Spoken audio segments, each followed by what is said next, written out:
솔로몬이 왕이 될 때에는 이스라엘은 평화기를 맞이하였습니다. 주변의 나라들이 이스라엘 솔로몬 왕에게 조공을 바쳤습니다. 그런데 솔로몬 왕이 오늘 본문의 말씀을 보게 되니까 우상 숭배를 하였어요.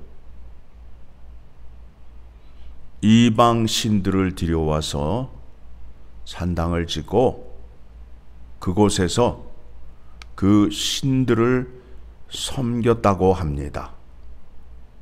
그리고 하나님의 명령과 율례를 지켜 행하지 아니하였습니다. 그러면 그 결과가 어떻게 되는가에 대한 관심을 가지셔야 됩니다. 믿는 사람들이 하나님의 계명을 어기고도 당당하고 떳떳한 이유가 무엇인지, 만일 그게 잘못되었다면 하나님은 어떻게 반응하시고 진노하시는지를 말씀을 통하여 확인하셔야 됩니다. 구약의 말씀이 우리에게 필요한 이유가 무엇이냐 하면 그 사건이 본보기가 되고 또한 우리의 거울이 되는 겁니다. 만일 우리도 그와 같이 행하게 되면 하나님 앞에 범죄하여 하나님의 진노의 심판이 있음을 알게 하기 위함입니다. 그리고 그 문제를 하나님께서는 어떻게 해결해 주셨는지를 확인하고 믿는 자리로 나아가야 바른 믿음을 가진 자가 된다라는 겁니다. 솔로몬이 여호와 하나님의 말씀을 지키지 아니함으로 인하여 하나님께서 10지파를 떼어서 여로보암에게 주신다는 말씀과 예루살렘을 지키기 위해서 한 지파를 유다 지파에게 붙여줄 것이다 라고 말씀을 하셨습니다. 오늘 본문의 말씀 6절의 말씀을 보게 되면 솔로몬이 여호와의 눈앞에서 악을 행하여 그의 아버지 다윗이 여호와를 온전히 따른같이 따르지 아니하고 모압에 가증한 그 모습을 위하여 예루살렘 앞 산에 산당을 지었고 또 암몬 자손에 가증한 몰록을 위하여 그와 같이 하였으며 우상 숭배를 하였는데, 지금 그 모스와 몰록을 소개하는 이유는 무엇이냐 하면 그들의 신들은 제물로 자기의 아들을 불에 태워서 드린 제사를 한 겁니다. 그러니까 여러분, 솔로몬의 악행을 볼 수 있게 되는 거지요. 사람을 태워서 제사를 드렸다라는 겁니다. 그들은 왜 그렇게 할까요? 자기의 욕망과 자기의 소원을 이루기 위하여. 그런데 솔로몬이 산당을 짓고 그 신을 섬겼다라는 겁니다.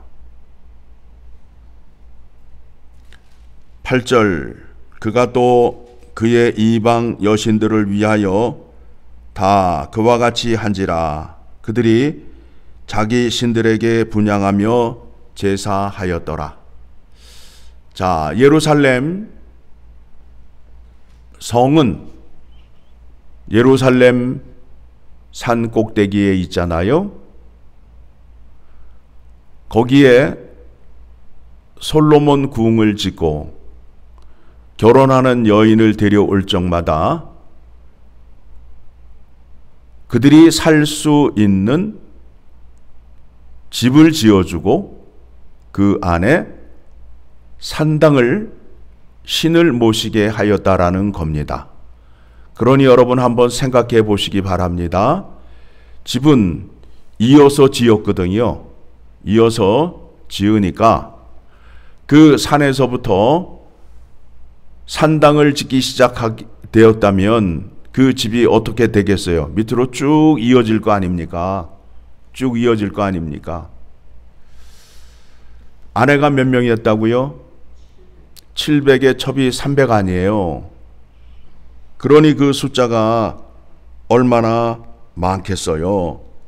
그래서 시편 121편의 말씀을 보게 되면 시편 121편으로 갑니다.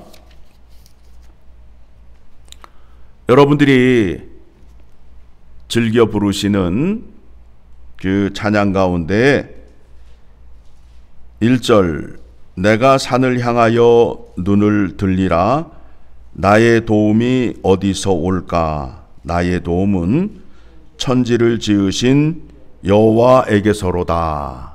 무슨 얘기냐 하면 지금 성전에 올라가는데 성전에 올라가기 전에 산 길 옆으로 이방의 산당들이 주르륵 지어져 있어요? 안 지어져 있어요? 지어져 있잖아요. 그것을 보고 올라가는 거예요. 이 많은 신들이 있는데 나를 지키시고 나에게 도움을 주시는 분은 여호와 하나님, 천지를 지으신 하나님이라고 고백을 하는 겁니다. 그와 같은 상황에서 시편 121편의 말씀이 기록이 된 것입니다. 그러니까 지금 솔로몬이 왕이 되어서 이방 여인을 맞이해서 그 나라가 어떻게 되어가고 있는지를 여러분이 상상하시기 바랍니다. 예루살렘 성전을 향하여 올라가게 되면 길 옆으로는 이방 신당들이 줄을 지어 있고 또 하나님의 말씀을 순종하지 않음으로 인하여 주변에 있는 나라들이 조공을 바치다가 대적하기를 시작합니다. 그래서 에돔 사람 하닷이 손을 들었고 수리아 왕 르손이 손을 들었고 또 내부에서는 느밧의 아들 여로보암이 솔로몬을 대적하게 됩니다. 평화기가 깨지게 되었습니다. 깨진 이유가 뭐예요? 하나님의 명령과 규례와 법도를 지켜 행하지 아니하고 이방 신을 섬김으로 인하여 우상 숭배를 함으로 인하여 이와 같은 결과를 초래하게 되었다라는 겁니다. 여러분 이제 생각해 보시기 바랍니다. 솔로몬이 그 많은 금과 좋은 것들을 가지고 있다고 하더라도 결국에는 어떻게 되었어요? 하나님의 진노의 심판을 받게 되었지요. 하나님의 명령을 어기면서 그가 부를 축적한 거예요. 그런데 그 결과가 어떻게 되었어요?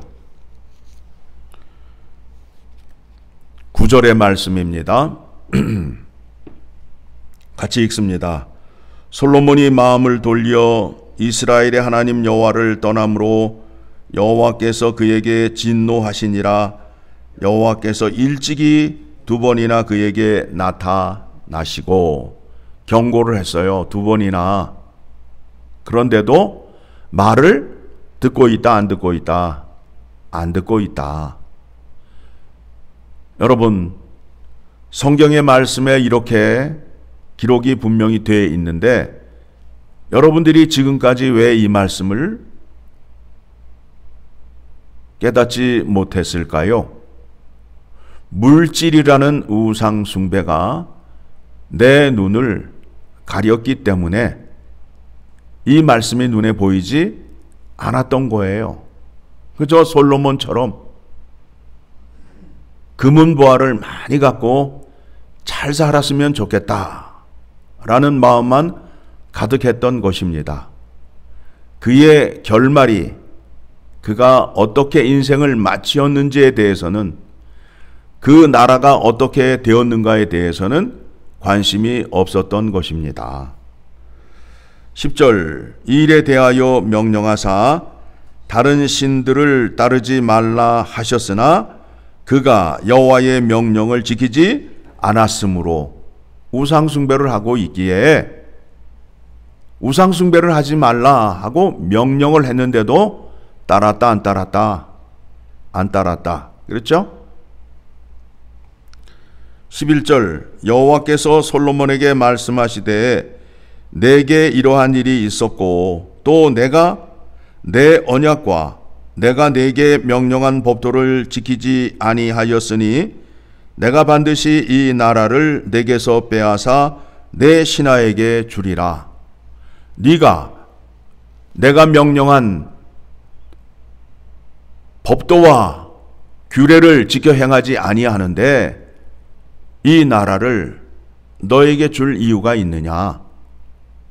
그 나라를 빼앗아 너의 신하에게 주겠다라고 말씀하시는 겁니다. 그런데 12절을 보게 되면 그의 아버지 다윗을 보아서 너의 때에는 하지 아니하고 네 아들 때에 그와 같이 하겠다라고 말씀합니다. 12절 그러나 내 아버지 다윗을 위하여 내 세대에는 이 일을 행하지 아니하고 내 아들의 손에서 빼앗으려니와 오직 내가 이 나라를 다 빼앗지 아니하고 내 종 다윗과 내가 택한 예루살렘을 위하여 한 지파를 내 아들에게 주리라 하셨더라.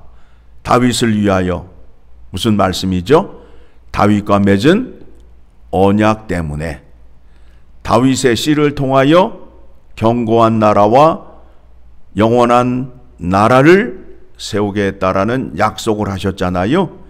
예수 그리스도가 이 땅에 오셔서 세우시는 그 하나님의 나라를 세우기 위하여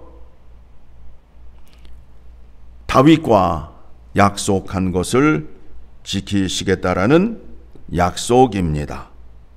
그러시면서 39절을 보게 되면 내가 이 일로 말미암아 다윗의 자손을 괴롭게 할 것이나 영원히 하지는 아니하리라 하셨느니라 한지라. 그러니까 다윗의 씨, 다윗의 자손 예수 그리스도가 오게 되면 백성들이 당하는 그 고통과 환난을 다 해결해 주시겠다.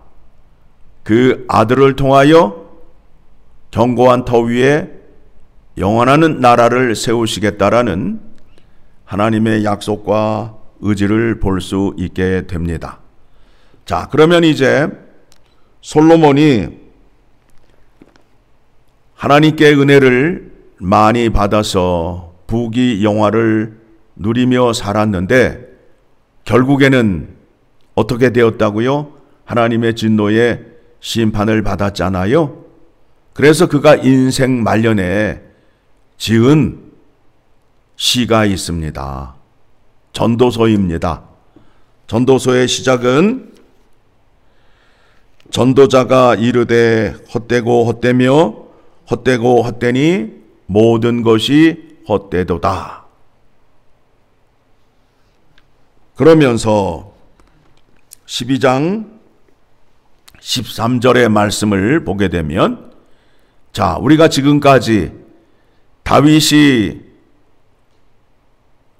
낳은 솔로몬이 어떻게 하나님의 은혜를 받았으며 그가 무슨 일을 하였는지를 다 들었잖아요. 13절 같이 읽습니다. 일의 결국을 다 들었으니 하나님을 경외하고 그의 명령들을 지킬지어다. 어떡하라고요? 그의 명령들을, 그의 명령과 규례와 법도를 지켜라. 지켜라. 그거 안 지켜서 코피난 사람이 누구예요? 솔로몬이잖아요. 솔로몬이 인생 말년에 뭐라고 유언을 남겼다고요? 하나님을 경외하고 그의 명령들을 지킬지어다. 이것이 모든 사람의 본분이니라. 모든 사람의 본분이래요. 왜 그런가 하면 14절 하나님은 모든 행위와 모든 은밀한 일을 선악간에 심판하시리라. 하나님이 심판하시는데 무엇으로 심판하신다고요? 정의와 공의로 심판하시는데 그것이 우리가 알고 있는 율법의 말씀이 기준이 된다라는 거예요. 율법의 말씀이 기준이 된다라는 거예요. 율법의 말씀에 왕이 지켜야 할 법이 있어요, 없어요? 있었지요. 신명기 17장의 말씀. 그렇죠? 그리고 또 여호와 하나님께서 명령하신 말씀이 있지요. 그것들을 지켜야 된다라는 겁니다. 그 이유는 무엇이라고요? 여호와 하나님께서 심판하실 때에 심판의 기준이 뭐가 된다고요? 여호와 하나님의 말씀, 더 세부적으로 말하게 되면 율법이라는 겁니다. 율법, 법이란 말입니다. 각 나라의 법이 있듯이 하나님 나라에도 법이 있다 없다? 있다. 그런데 많은 사람들이 하나님 나라의 법이 있는 걸 안다 모른다? 모르고 믿고 있잖아요. 그러니까 늘 자기 마음대로, 자기 생각대로 하나님 앞에 나와서 아우성을 치는 거예요. 하나님이 정하신 법이 있음을 기억하고 믿으셔야 마지막 때에, 심판 때에 그 심판의 진노를 면할 수 있게 됨을 기억하시고 오늘도 말씀을 가까이 하여 은혜 받으시고 영광의 자리에 서는 여러분 되시기를 간절히 소망합니다.